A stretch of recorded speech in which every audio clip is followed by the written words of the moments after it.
आज मैं आपको बताऊंगा इस फ्रीजर में दूसरा तरीका बिना ब्रेजिंग किए कैपिलरी और सक्शन पाइप को लगाने का। काफी सारे दोस्तों ने पिछले वीडियो पे सवाल उठाए थे। अगर आप में से किसी ने वो वीडियो नहीं देखा तो ऊपर आई बटन पे क्लिक करके वीडियो देख लीजिए। सवाल ये पूछा था कि ब्रेजिंग के लिए सिर्फ 2 मिनट लगते हैं और इस पे हमने जो फेविटाइट लगाया था उससे 5 से 10 मिनट लगे और मैंने इसमें तकरीबन 20 से 25 मिनट बताया था कि कम से कम रहना चाहिए। तो उन सभी को मैं ये बता दूं कि ब्रेजिंग करना वैसे तो बहुत आसान है और फटाफट भी हो जाता है। कई जो प्रोफेशनल है उनसे तो 5 मिनट में भी नहीं लगते, 2 मिनट में ही जो है ब्रेजिंग करके बाहर निकल जाते हैं। लेकिन जो नए होते हैं उनको काफी समस्या आती है ब्रेजिंग करने में और अंदर से जो है बॉडी जल जाती है, क्योंकि पाइप जो है वो जल्दी गर्म नहीं हो पाती है, वहां पे टेम्परेचर नहीं आता जब तक वो ब्रेजिंग रॉड जो है वो पिघल नहीं पाती। इस वजह से मैंने ये तरीका बताया कि आप ये तरीका इस्तेमाल कर सकते हो और हमने किया है और अभी तक सक्सेसफुल चल रहा है। और मैं ये इसी फ्रीजर की बात नहीं कर रहा हूँ, डबल डोर और सिंगल डोर दोनों फ्रीजर की बात कर रहा हूँ, क्योंकि दोनों में जो है कूलिंग कॉइल का बड़ा समस्या आती है ब्रेजिंग करके जोड़ने में।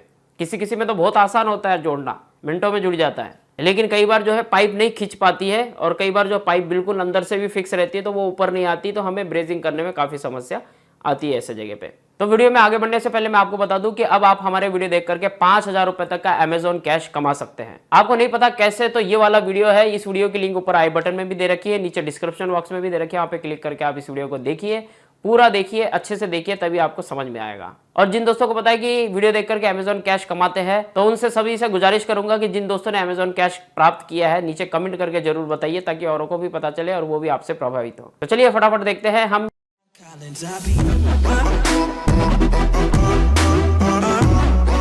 तो दोस्तों ये देखिए, यहाँ पे हमने कोई ब्रेजिंग नहीं कर रखी है और आपके सामने जो है मैं यहाँ पे पाइप लगा रहा हूँ और इसे एक बार में ही लगा लेना है यहाँ पे। और इसके ऊपर जो चीज़ हम लगाने वाले हैं, बस आपको ध्यान रखना है कि इसको चिपकाने से पहले ये जो है ऊपर की कॉपर जो है वो उससे आपको रेगमल पेपर से या किसी फाइल से घिस लेनी है अच्छे से, ताकि वहाँ पे वो पूरी तरह से चिपक जाए और अपनी पकड़ मजबूत बना ले। तो मैं आपको यहाँ पे भी ये पाइप चिपका के इसमें प्रेशर डाल के भी आपको बताऊँगा। तो उससे पहले मैं ये जो है यहाँ पे चारों तरफ से इसे घिस लेता हूँ।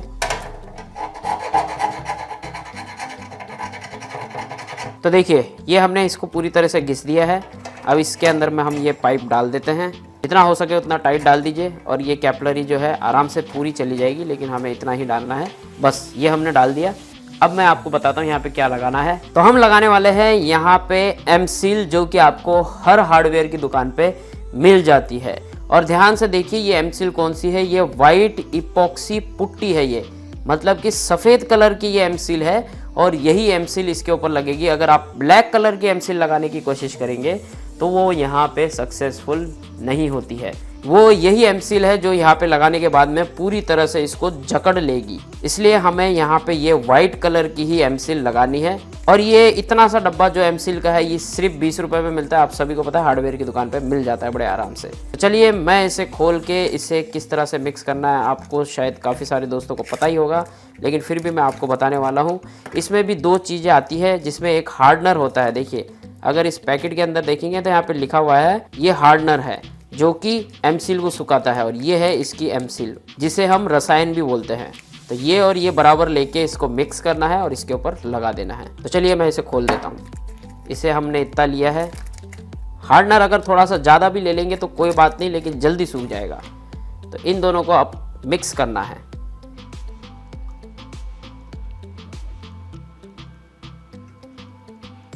अब ये दोनों तरीके से मिक्स हो गए। इसके बाद में इसको आपको इसके ऊपर अच्छे से दबा दबा के लगा देना है और उसके बाद आप इसमें गैस भर सकते हैं।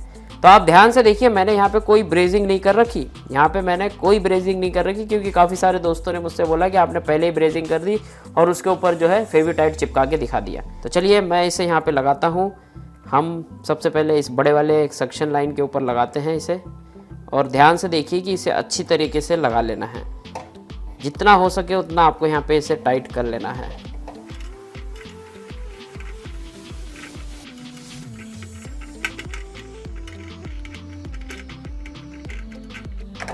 अब उसके बाद हम ये छोटे वाले कैपिलरी पे भी लगा देते हैं।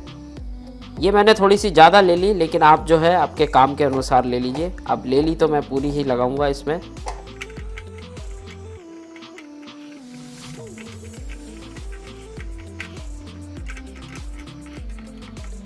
तो देखिए यहाँ पे हमने पूरी तरीके से इसे लगा दिया है। अब इसे तकरीबन 1 से 1.5 घंटे तक इसे ऐसे रखना है। हालांकि ये बहुत लंबा समय है, क्योंकि 1 से 1.5 घंटा अगर हम ऐसे लगा के रखेंगे तो इतनी देर में तो हम क्या क्या करेंगे हम। तो ये एक बहुत बड़े प्रश्न की बात है।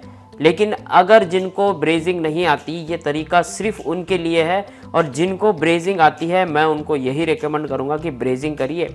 First choice is brazing. अगर जिनको नहीं आता है ब्रेजिंग करने और अंदर बॉडी जला देते हो आप ब्रेजिंग करते समय, या आपकी ये पाइप का जो है टेम्परेचर नहीं बन पाता, ब्रेजिंग रॉड नहीं गल पाती वहाँ पे, तो आप ये तरीका इस्तेमाल कर सकते हो, ये उन्हीं के लिए है। लेकिन मैं आपसे यही रिकमेंड करूँगा कि प्रैक्टिस करिए, फ्रीजर के अंदर ब्रेजिंग करने की प्रैक्टिस करिए, फटाफट ब्रेजिंग करके जो है अपने फ्रीजर को लगाइए। तो ये मैं आपको रेकमेंड करूंगा। लेकिन फिर भी मैं आपको एक तरीका बता रहा हूं जिसकी मदद से आप ये कर सकते हो, और ये काम सिर्फ आप अपने वर्कशॉप में कर सकते हो। कस्टमर के घर पे अगर आप 1.5 घंटा लगाओगे तो 1.5 घंटे में तो पूरा फ्रिज तैयार हो जाता है, गैस वैस भरना, फ्रीजर लगाना वगैरह, इतना टाइम नहीं होता। लेकिन मैं आपको ये आपके वर्कशॉप में, जैसे हम यहाँ वर्कशॉप में यहाँ पे अगर फ्रिज आया है तो हम तसल्ली से काम को करते हैं। पुट्टी लगा के हमने रख दी, एमसील लगा के रख दी, अब घंटा 1.5 घंटा या 2 घंटे भी इंतजार कर सकते हैं, या कल तक भी हम इसमें गैस डाल सकते हैं।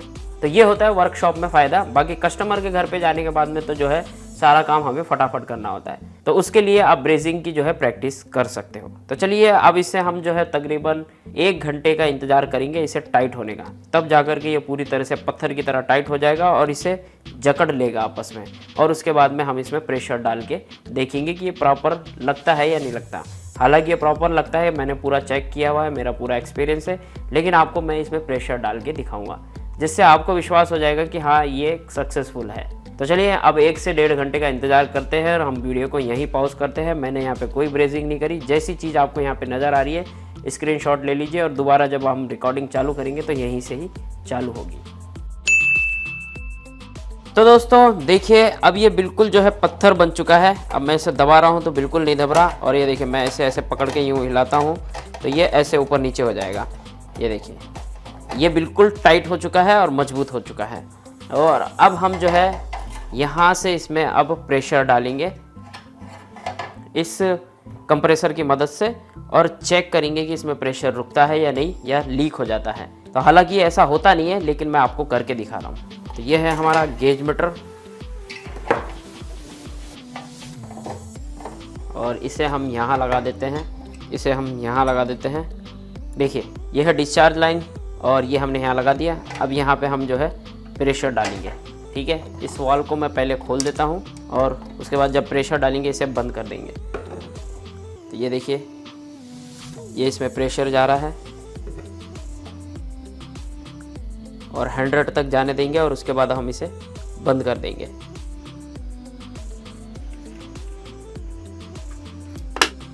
तो आप देख रहे हैं कि 120 psi तक हमने जो है इसमें प्रेशर डाल दिया है।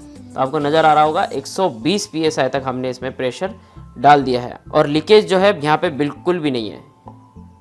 तो चलिए मैं आपकी तसल्ली के लिए अब मैं यहाँ पे जो है इसे साबुन का झाग बना के मैं आपको यहाँ पे करके दिखाता हूँ कि यहाँ पे लीक है या नहीं है। तो देखिए यहाँ पे प्रेशर जो है पूरा बना हुआ है, देख रहे हो। और ये मैंने यहाँ पे जो है ये लेके आया हूँ साबुन। तो यहाँ पे मैं लेके आया हूँ ये साबुन का पानी बना के, और अब आप देखिए कि यहाँ से कहीं से भी इसमें लीक नहीं हो रही है, देख रहे हो, कहीं से भी जो है लीक नहीं हो रही है। अगर कहीं से लीक होती तो यहाँ पे समझ में आ जाता। तो इस तरह से जो है आप भी कर सकते हैं अगर आपको करना चाहो तो, बाकी आपकी मर्जी है। बाकी हमने यहाँ पे सारी चीज़ें करके बताई। तो दोस्तों देखा आपने कि हमने किस तरह से इसे एमसील से सील किया, तो आप भी ऐसे कर सकते हैं। अब देखिए आपके पास में अगर एमसील नहीं होता है, जो कंपनी है एमसील, अगर वो नहीं होता है, कोई और कंपनी की इस तरह की अपॉक्सी मिलती है, तो आप उसका भी इस्तेमाल कर सकते हो, ट्राई कर सकते हो। लेकिन इसमें टाइम थोड़ा सा वेस्ट जाएगा, क्योंकि यहाँ पे हमने जो है 2 घंटे का इंतजार किया। यहाँ पे मैंने 1.5 घंटे का इंतजार नहीं किया, इसे लगाने के बाद में तकरीबन 2 घंटे का इंतजार किया। उसके बाद में मैंने आपको इसमें प्रेशर डाल के और इसकी लीक चेक करवा दी। तो इस प्रोसेस में जो है वो काफ़ी टाइम जाता है। काफ़ी सारे दोस्तों ने बोला ये बिल्कुल सच है। अब काफ़ी सारे दोस्तों ने बोला कि ये करना ज़रूरी है। देखिए ये करना उनके लिए ज़रूरी है जिन्हें ब्रेजिंग फ्रीजर के अंदर, फ्रिज के अंदर करने नहीं आती है, उनके लिए ये ठीक है। बस ये है कि इसमें टाइम ज़्यादा ख़राब होगा। अगर ब्रेजिंग करनी आती है तो सबसे बढ़िया ब्रेजिंग ही है, ब्रेजिंग से बढ़िया कोई चीज़ नहीं है। अब यहाँ पे सवाल उठता है कि कॉपर और एल्यूमिनियम को कैसे ज्वाइंट करें। तो वही तरीका मैंने आपको यहाँ बताया है कि कॉपर और एल्यूमिनियम को इस तरह से आप ज्वाइंट कर सकते हो। यहाँ पर आपको ब्रेजिंग तो तब करनी है अगर कॉपर टू कॉपर ब्रेजिंग कर रहे हो तो। बाकी अगर आपको कॉपर टू एल्यूमिनियम ब्रेजिंग करने आती है तो बहुत अच्छी बात है, लेकिन नहीं आती है तो आप इस तरह से उसे ज्वाइंट करके रख सकते हो। थोड़ा टाइम लगेगा लेकिन कॉपर टू एल्यूमिनियम ज्वाइंट हो जाएगा। तो यहाँ पे हमने जो किया है वो कॉपर टू कॉपर किया, लेकिन आप कॉपर टू एल्यूमिनियम भी कर सकते हो। और अगर आप ज़्यादा इंतजार कर सकते हैं तो मैं आपको रेकमेंड करूंगा कि ये गोदरेज की एक अपॉक्सी आती है जो कॉपर टू एल्यूमिनियम पे काम करती है बहुत बढ़िया तरीके से, लेकिन इसके लिए आपको तकरीबन 5 से 6 घंटे का इंतजार करना पड़ेगा इसे लगाने के बाद। तो इसमें भी आपको 2 डब्बियां मिलेगी, जिसमें एक ये छोटी हार्डनर होती है और ये होती है आपकी अपॉक्सी। इसके अंदर मिक्स करके इसे लगानी होती है और तकरीबन 5 से 6 घंटे आपको इंतजार करना होता है। इसे लगाने के बाद में 5 से 6 घंटे आपको इंतजार करना होता है। ये चिकनी होती है, बहुत ही चिकनी होती है, एराडाइट के जैसी होती है। तो आप चाहो तो इस चीज का भी इस्तेमाल कर सकते हो अगर आपके पास में टाइम है तो। बाकी तो मैं आपको यही कहूंगा कि आप ब्रेजिंग का ही इस्तेमाल करें। अगर आपको ब्रेजिंग नहीं आती है तो प्रैक्टिस करें, इस तरह से बाहर निकाल के उसके ऊपर ब्रेजिंग कर करके प्रैक्टिस करें, तब आपको सारी चीजें समझ में आ जाएगी। तो मेरे यहाँ पे वीडियो में आपको सारी चीजें समझ में आ गई। फिर भी मन में कोई सवाल या सुझाव हो तो नीचे कमेंट करके बताइए, या इंस्टाग्राम फेसबुक पे भी मुझसे पूछ सकते हैं। उन सब की लिंक जो है डिस्क्रिप्शन बॉक्स में दे रखी है। तो आई होप ये वीडियो आपके लिए काफी हेल्पफुल रहा होगा। तो प्लीज लाइक जरूर कीजिएगा, क्योंकि आपका लाइक ही मेरी मेहनत का फल है और आपसे कुछ नहीं मांगता मैं। और इस वीडियो को अपने दोस्तों के साथ में जरूर शेयर कीजिए ताकि वो भी हमारी इस फैमिली का हिस्सा बन सके और यहाँ से कुछ सीख सके। तो thank you so much watching this video. मिलते हैं अगले वीडियो में कुछ और नया लेकर के, कुछ और इंटरेस्टिंग लेकर के। तब तक के लिए अपना ख्याल रखेगा। Always keep smiling. जय हिंद।